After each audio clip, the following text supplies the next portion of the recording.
let's have a chat about the mechanics of the squatting movement. There's 1,000,001 different exercises that you can do in a gym setting, but there's a limited number of ways that your body moves. And so any exercise is always a variation on a theme. So if you learn the fundamental mechanics of how your body moves, you're empowered to apply that in a huge number of different settings and with different exercises. So today I want to chat about some points about the back squat with a barbell, and hopefully in doing so I'm going to teach you about the mechanics of how that movement works. So there's 1,000,000 different squatting exercises.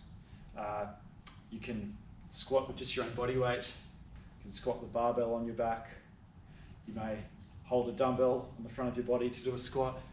You may squat and then push an object over your head. Too many exercises for me to remember, but in general, you're looking to lower a weight and raise it again. Your body's going to move. You're going to flex the knees and the hips. Your center of gravity is going to stay over your base of support.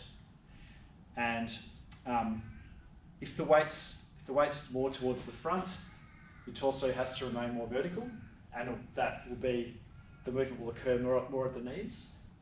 If the weight's on your back, your torso is going to need to come more horizontal, and that's necessary if the weight is going to stay over your base and you're not going to lose balance. So to apply that principle, I'll show you the back squat.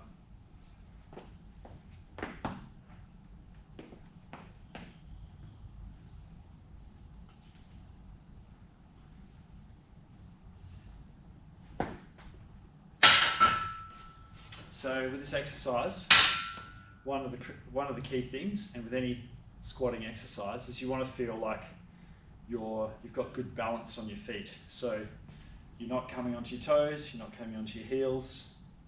You feel pretty rock solid over your whole foot.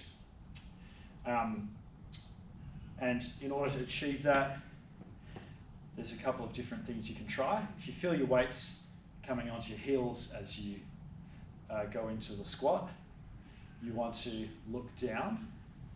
If you bring your eyes down, it helps your weight to come forward. And just the same as that, if you find your weights on your toes, the pressure's through your toes and your heels are raising off, which is more common for that to happen, you're going to think about lifting your eyes up, and that will get your weight back and help you to remain balanced. It's very common for people, as they get tired, for the weight to creep forward because the back's getting tired. So you just lift your eyes in that case, and it will help you to achieve balance.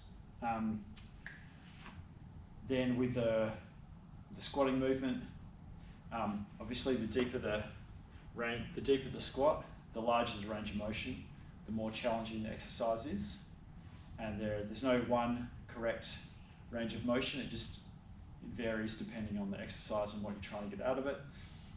The deeper you go, the more challenging it is for your back in particular.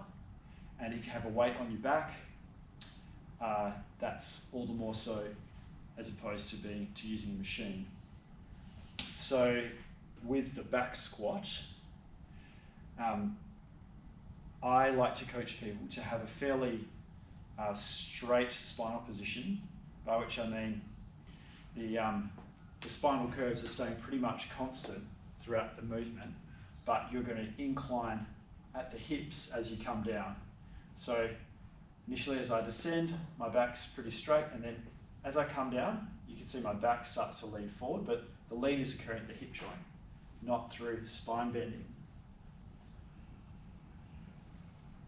Okay, so as I come down, torso inclines forward at the hips, descend, so my back angle here is pretty constant.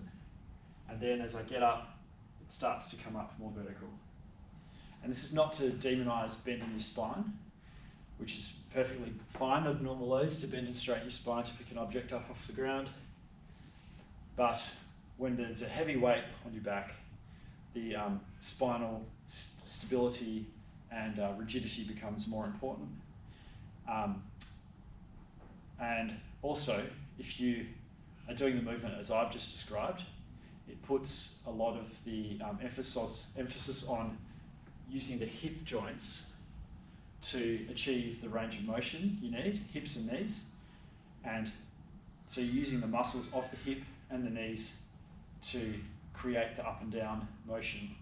And that learning that way of doing it, where you're moving the hips and knees through a large range of motion while holding your back fairly rigid and stiff, I feel that's pretty useful for everyday life, because it just can help to move that way when you have a heavy forces that need to be transmitted through your spine.